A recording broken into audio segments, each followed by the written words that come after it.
अरविंद केजरीवाल शुरू से एक अराजक तत्व रहे हैं। उनकी मानसिकता जो है एक विघटनकारी तत्व जो होते हैं ना, जो विनाश का काल रचते हैं। दिल्ली की जो जनता है उनके हाथों ये सौंपी है कि दिल्ली का विनाश किया जाए। अरविंद केजरीवाल जैसा इंसान हर जगह पे वो चिंगारी लगाएगा और अपने एजेंटों के थ्रू लगवाएगा। अरविंद केजरीवाल जो कर रहे हैं, मैं कहूंगी कि जो शकुनी ने महाभारत में किया था, वो अरविंद केजरीवाल आज के समय में दिल्ली में वो विसात रच रहे हैं। अरविंद केजरीवाल का कुछ अगर टटोलना है, उनके पूरे बायोडाटा को अगर टटोलना है, तो उनका सीएजी का रिपोर्ट दिल्ली का जाकर के देखे।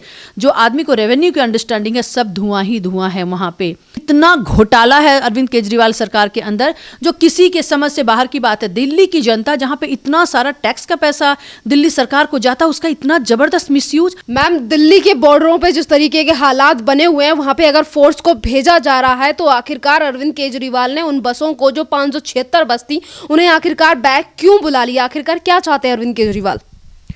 ये तो अरविंद केजरीवाल से ही पूछना होगा कि अरविंद केजरीवाल क्या चाहते हैं। अरविंद केजरीवाल चाहते हैं कि उनके जो एजेंट्स हैं वो बसेस में चलें। आपको पता होगा कि दिल्ली में महिलाओं के लिए कुछ समय के लिए बस राइड फ्री किया, कुछ समय क्या अभी भी वो चल रहा है इनफैक्ट, कि बस राइड फ्री है महिलाओं के लिए, और उसमें आपको खाकी वर्दी में धारण किए हुए इंसान मिलेगा।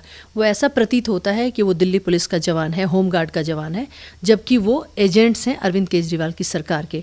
तो अरविंद केजरीवाल की सरकार जो है बालिस व्यवस्था को साइड में रख करके, क्योंकि होम मिनिस्ट्री उसके इनके तहत नहीं आता, और दिल्ली सरकार केंद्र सरकार को पटखनी मतलब बार बार उनको चैलेंज कर रही है उनको कि आप करके दिखा दें, आप क्या करेंगे, और एक तानाशाह के रूप में सामने आ रहे हैं। तो ये तो हमें और आपको समझने की ज़रूरत है कि अगर बसेस ले ली गई है वापस, तो जो मेजॉरिटी में इतना जो जत्था है, नॉट ओनली बॉर्डर पे, आप कहीं पे भी बात करें तो वहाँ पे भेजने के लिए अगर वो सारे लोग, क्या दिल्ली के लोग चाहेंगे? अरविंद केजरीवाल किसी समय पे कहा करते थे कि हम जनता के बीच में जाएंगे, हम पूछेंगे उनसे कि क्या वो चाहते हैं, उसके बाद से हम उन्हीं चीज़ों को दिल्ली में स्थापित करेंगे और वही उसी तरीके से हमारी शासन व्यवस्था चलेगी। तो क्या आज देश की, दिल्ली की जो जनता है, क्या वो ये आज चाह रही है कि हमारी पुलिस जो फोर्स है, जो दिन रात 100 नंबर कॉल पे, एक घर में छोटा सा अगर बर्तन भी बजता है तो 100 नंबर पे कॉल करके लोग पुलिस को बुला लेते हैं, और उस पुलिस को कहीं ना कहीं अगर ये ट्रांसपोर्टेशन नहीं दे करके उनको कहीं जहाँ पे भी ज़रूरत है, आज दिल्ली के बॉर्डर पे अगर उस तरह के अवांछनीय तत्व अगर दिल्ली के अंदर घुस जाते हैं, तो दिल्ली में क्या वो तांडव मचाएंगे, ये हमें और आपको भली भांति आपको देखने और सुनने को मिलेगा। जो कि आपने कहीं ना कहीं लाल किला पे देखा कि ये लाल किला पे घुस करके, जो कि देश के इतिहास में काले अक्षरों में हमेशा के लिए दर्ज हो गया कि देश में लाल किला पे जो प्रधानमंत्री और राष्ट्रपति का सिर्फ वहाँ पे के हाथों द्वारा ध्वजारोहण होता है, वहाँ पे कौन से लोग पहुँच कर किस तरीके का ध्वजारोहण किए हैं। तो ये तो देश की जनता के साथ साथ, मैं कहूँगी दिल्ली की जनता के साथ साथ देश की जनता को तय करना होगा कि आखिर अरविंद केजरीवाल की सरकार, और देखें और समझें कि आज के समय में मुझे लगता है कि जब भी मैं इतिहास का पन्ना पलटती हूँ, तो जिन लोगों ने बहुत ही घटिया राजनीति करी है, वही लोग लाइमलाइट में आए हैं, और उन्हीं लोगों का देश की जनता और हम सारे लोग जानते हैं, और उन्हीं को हम उदाहरण की तरह पेश करते हैं। मैं आपको अगर शुरुआत से ही आप देखें तो ये हमारे आज़ादी के बाद तो खैर हम सभी लोगों को मालूम है, अगर उससे पहले की भी व्यवस्था को अगर आप देखें, उसके पहले का जो हमारा कार्यकाल था, महाभारत में देखें, महाभारत में हर घर में आपको शकुनी मिल जाएगा देखने को, हर घर में आपको धृतराष्ट्र मिल जाएगा, लेकिन आपको कर्ण ढूंढे ही नहीं मिलेगा। एक कर्ण को देखने के लिए आंखें तरस जाती हैं। तो जो अच्छा करने वाले लोग हैं, जो देश की जनता के लिए हित में अगर कुछ बात करते हैं, तो उनके पीछे इतने सारे, मैं कहूँगी कुत्ते की तरह ये जो सारे भौंक रहे हैं। विपक्ष, देखिए हर देश में विपक्ष होता है। विपक्ष का मतलब ये नहीं होता है कि वो ऐसी राजनीति करे कि सिर्फ अपना उल्लू सीधा करें, अपना पापड़ बेल करके अपना रोटी सेक ले उस चूल्हे पे। रैदर वो देश के हित के लिए काम करते हैं कि जो देश के हित के लिए नहीं है। मैं पूछना चाहती हूँ कि किसान के आंदोलन की जब बात होती है, तो किसान का आंदोलन ये नया आंदोलन तो नहीं है।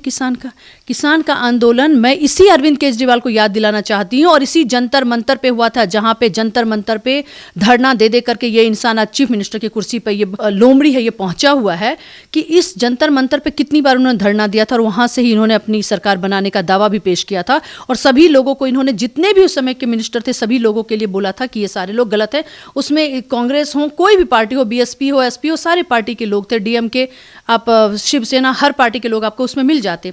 आज उन्हीं लोगों के साथ जाकर के ये हाथ खड़ा करके उसी तरीके की राजनीति ये फिर से दोहरा रहे हैं और उससे कहीं घटिया राजनीति कर रहे हैं। मैं कहूँगी देश के अंदर बहुत लोग आए जिन्होंने राजनीति करी, लेकिन अरविंद केजरीवाल जो बिसात बिछा रहे हैं, अरविंद केजरीवाल जिस तरीके के एजेंट को हर जगह पे फिक्स कर रहे हैं, आप स्कूल में चले जाएं, रियल एस्टेट के मैनेजर के तौर पे उनके एजेंट्स आपको मिलेंगे। आपने किसान आंदोलन की बात की और किसान आंदोलन के टाइम जैसे कि किसान आंदोलन अभी चल रहा है, सो कॉल्ड किसान अभी भी बॉर्डरों पर बैठे हैं, पर सवाल ये भी है कि जिस तरीके से अंतर्राष्ट्रीय साजिश की जा रही है भारत में दंगा भड़काने के लिए, उन सारी चीजों को मद्देनजर रखते हुए भी केजरीवाल इस तरीके की हरकतें करते हैं, तो क्या चाहते हैं आखिरकार केजरीवाल? दिल्ली में लास्ट टाइम की तरह जैसे 2020 के टाइम पे, फरवरी के टाइम पे हुआ था जब डोनाल्ड ट्रंप आए थे, 24 फरवरी की वो बात है, जिस तरीके से दिल्ली को जलाया गया था, कि फिर से इस तरीके की चीजें चाहते हैं?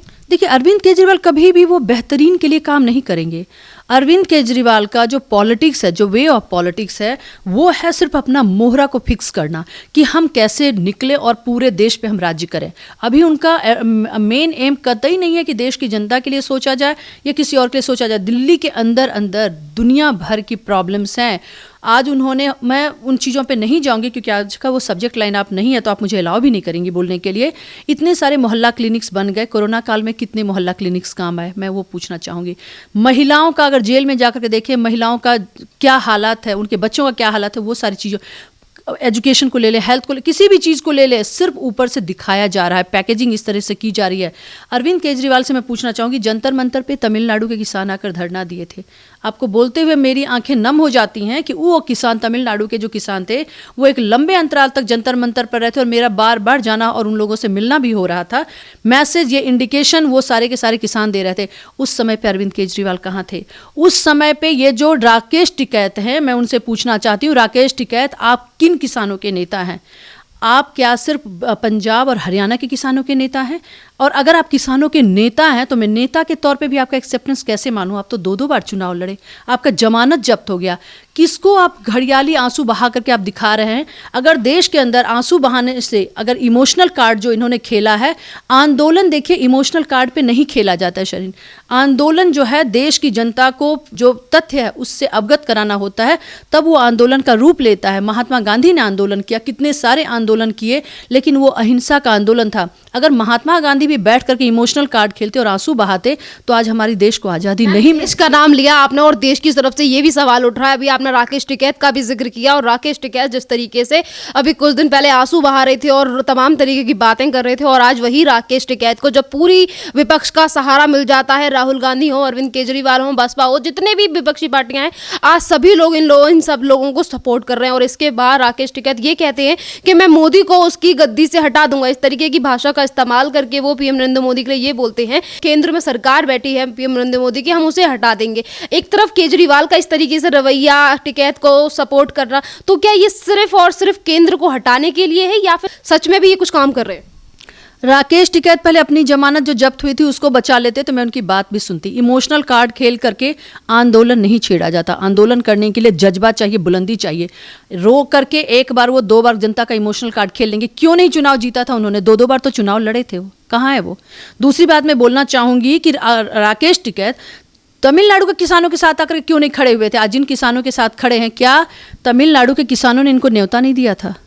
और हरियाणा और पंजाब की सरकार ने इनको न्योता दिया? 2 ही बात हो सकती है, या तो ये आकर के खुद से फेस वैल्यू बने हैं, तो ये तमिलनाडु के किसान के भी फेस बन सकते थे, जो इन्होंने नहीं किया। इसका मतलब इनको न्योता गया है, और न्योता भी गया इनकी प्रॉपर्टी का। आप अगर जांच करेंगे, और इनको देखिए डर भी है, इनको पूरा डर है कि जहां ये आंदोलन चल रहा है, ये यूपी की जमीन है, यूपी के धरातल पे ये कर्म कांड कर रहे हैं। और ये आप देख लेना, ये आंदोलन कतई नहीं सक्सेसफुल हो पाएगा, बिकॉज इस आंदोलन के अंदर कुछ भी जान नहीं है, किसानों के हित की बात नहीं है। यहाँ पे ये हरियाणा और पंजाब के जो 100-100, 200, 400 करोड़ का जो लैंड, जो होल्डिंग जिनके पास है, उन किसानों के पैसे पे ये लोग कनाडा और जहाँ से भी ये पैसे लेकर के आकर के ये इस तरीके का ये आंदोलन कर रहे हैं। कोई भी आंदोलन को चलाने के लिए पूरा देश एकजुट होता है, किसान पूरे देश में है।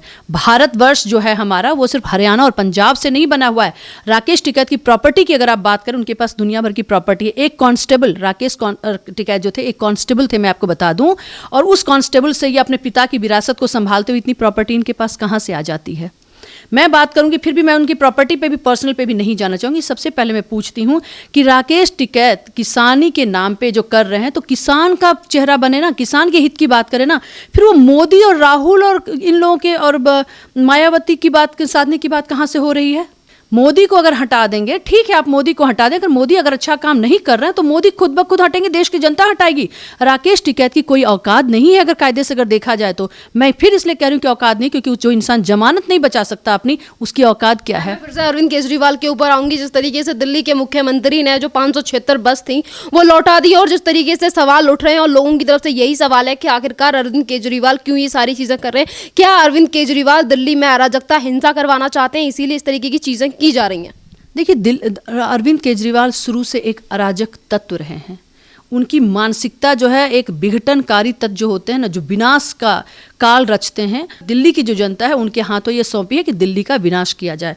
दिल्ली में कोई भी चीज़ कंट्रोल नहीं है, कोई भी काम जो वो करते हैं वो सिर्फ वो काम करते हैं जो देश की जनता हवाई की तरह, बबल्स की तरह आए, लोगों को दिखे। क्योंकि यहाँ पे अगर लोग, सबसे बड़ा मतलब दुर्भाग्य हमारा ये है कि हमारे देश की जनता के ऊपर कभी भी एजुकेशन के ऊपर काम नहीं हुआ, कभी शिक्षा के ऊपर काम नहीं हुआ। उनके अंदर में विश्लेषण शक्ति मुझे लग रहा है फिर भी किसानों में, जो एक्चुअल में किसान हैं, जो हमारे एक्चुअल देश के जो गांव में रहने वाले लोग हैं, उनके अंदर बेशक वो अशिक्षित हैं, बट उनके अंदर विश्लेषण की क्षमता बहुत अच्छी है।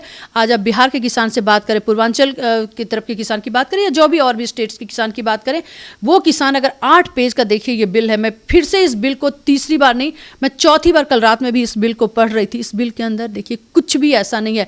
इतने सिलसिलेवार ढंग से किसानों को सुरक्षित रखा गया है कि अगर किसी तरीके का प्रॉब्लम आता है, 25,000 से लेकर के 5 लाख तक का कहा गया है कि अगर किसान के साथ कोई प्रॉब्लम आता है तो उसको दे होगा। जो ट्रेडर अगर कुछ गड़बड़ उनके साथ करता है तो उनको इमीडिएट देगा। मैम, अभी आपने कृषि कानून के बारे में बात की और आपने कहा कि आप उसे 8 बार पढ़ चुके हो, और 8 बार पढ़ने के बावजूद भी आपको उसमें कुछ गलत नहीं दिखाई दिया। पर अगर हम दिल्ली के मुख्यमंत्री अरविंद केजरीवाल की बात करें, अगर हम सीए की बात करें, सिटीजनशिप अमेंडमेंट की एक्ट की बात करें, 2020 में, 2019 का वो कानून था, और 2020 में जिस तरीके की उस चीज को लेकर हिंसा हुई, इन्हीं के पार्षद उसमें पाए जाते हैं। एमएलए अमानतुल्लाह खान की तरफ से लोगों को भड़काया जाता है, और यहाँ पर भी लोग वही चीजें दोहराने की कोशिश की जा रही है। लोगों की तरफ से ये कहना है कि दिल्ली में जब भी अराजकता होती है, आग लगाई जाती है, या फिर जिस तरीके से लोग रोड को ब्लॉक करके बैठते हैं, आखिरकार अरविंद केजरीवाल उनको कुछ कहने की बजाय सपोर्ट करने क्यों पहुंच जाते हैं? क्या दिल्ली वालों से प्यार नहीं है कि दिल्ली वालों को कितनी ज्यादा मुसीबतों का सामना करना पड़ता है इन सारी चीजों के चलते?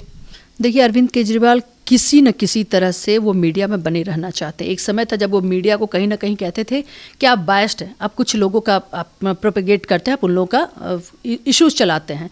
आज 550-600 करोड़ का जो फंडिंग है वो अरविंद केजरीवाल मीडिया को करते हैं कि उनकी बातों को कवर किया जाए। तो जब तक इस तरीके का विध्वंसकारी जो सोच है, जो उनकी अराजकता वाली जो मानसिकता है, जब तक उस चीज़ के साथ वो नहीं आएंगे तो तुरंत में वो आग का चिंगारी जब तक नहीं लगाएंगे तो आग लगेगी कहाँ से? तो अरविंद केजरीवाल जैसा इंसान हर जगह पे वो चिंगारी लगाएगा और अपने एजेंटों के थ्रू लगवाएगा। उनकी सरकार ने दिल्ली में, मैं ये जानना चाहती हूँ कि दिल्ली के लिए क्या ऐसा काम था जो शीला दीक्षित नहीं कर पाई और अरविंद केजरीवाल की सरकार ने कर दिया। मुझे उनका सीएजी का रिपोर्ट आप अगर जाकर के देखें, मैं देश की जनता से आह्वान करना चाहूँगी कि अरविंद केजरीवाल का कुछ अगर टटोलना है, उनके पूरे बायोडाटा को अगर टटोलना है तो उनका सीएजी का रिपोर्ट दिल्ली का जाकर के देखें। जो आदमी को रेवेन्यू की अंडरस्टैंडिंग है, सब धुआं ही धुआं है वहाँ पे। इतना घोटाला है अरविंद केजरीवाल सरकार के अंदर जो किसी के समझ से बाहर की बात है। दिल्ली की जनता जहां पे इतना सारा टैक्स का पैसा दिल्ली सरकार को जाता है, उसका इतना जबरदस्त मिसयूज, और वो दूसरे स्टेट से कंपैरिजन करते हैं। दिल्ली को तो बाकी स्टेट की तुलना में कहीं ऊपर होना चाहिए था जितना टैक्स का पैसा अरविंद केजरीवाल सरकार के पास आ रहा है। तो केजरीवाल की सरकार को मैं कहूंगी कि दिल्ली की जनता ने तो एक बार वोट देकर के वो मूर्ख बन चुकी है। तो मैं देश की जनता से आह्वान करना चाहूंगी कि अगर आपने इनकी सुनी और अगर थोड़ी सी भी अगर आप में समझ है देश को लेकर के, देश के भाग्य को अगर आप बदलना चाहते हैं, तो ऐसे इंसान को बिल्कुल भी ना सुने। आज तो सभी लोगों ने टेलीविज़न देखना तो बंद कर ही दिया है, लेकिन साथ में मैं ये भी कहूँगी कि अरविंद केजरीवाल की बातों को जो वो कहते हैं उसका जस्ट आप विपरीत सोचें। He is such A lawyer, क्योंकि मैं उनके साथ एज एन आरटीआई एक्टिविस्ट में काम कर चुकी हूँ। तो मैं उस इंसान को बहुत अच्छे तरीके से जानती हूँ। उसने किसको, कौन सा ऐसा आदमी था जिसको अरविंद केजरीवाल ने नहीं ठगा। एक बूढ़ा इंसान अन्ना हजारे को कहते हैं ना कि उनको एक मोहरा बना करके, और अरविंद केजरीवाल आज जिस कुर्सी पे कायम है, तो देश की जनता अन्ना हजारे को गाली देती है कि अन्ना हजारे ने ऐसा मूवमेंट चलाया। अरे उस तरह से देखा जाए तो फिर तो जयप्रकाश नारायण भी फिर उसी तरीके से थे। लेकिन जयप्रकाश नारायण ने जिन नेताओं को दिया उसमें कुछ ऐसे भी हैं जो उन्होंने बहुत बेहतरीन काम किया, कुछ ऐसे भी थे जो देश को दुर्भाग्य, देश को जो कहते हैं ना कि दुर्दशा को उसकी दुर्गति करने में अपना कोई भी कसर नहीं छोड़ा। तो अरविंद केजरीवाल जैसे आदमी को, इसमें 2-3 लोग हैं उसमें, अरविंद केजरीवाल, संजय सिंह, राघव चड्ढा, अगर मैं 2-4-5 और नाम लूँ तो ये सारे लोगों की एक टीम है जो इंटरनेशनल लेवल पे काम करती है। दिल्ली के अंदर जो बस राइड में महिलाएं हैं वो हार्वर्ड यूनिवर्सिटी को उसको स्टडी करने के लिए दिया गया है। दिल्ली के अंदर आप देखें बसेस में कितने लोग आज कोरोना काल में पिछले 1 साल से ट्रैवल कर रहे हैं, लेकिन उसके अंदर हर गाड़ी के अंदर आपको एक वो खाकी वर्दी में दिखता है और ऐसा प्रतीत होता है कि वो दिल्ली पुलिस का जवान है। ये फंड कहाँ से आ रहा है? देश की जनता की कमाई है, दिल्ली की जनता की गाढ़ी कमाई है, टैक्स का पैसा है। कोई भी काम दिल्ली के अंदर नहीं हो रहा है, देश की जनता खुद ही टटोल ले, और मुझे इसमें कुछ कहने की जरूरत नहीं है। अरविंद केजरीवाल जो कर रहे हैं, मैं कहूँगी कि जो शकुनी ने महाभारत में किया था वो अरविंद केजरीवाल आज के समय में दिल्ली में वो विसात रच रहे हैं। धन्यवाद मैम।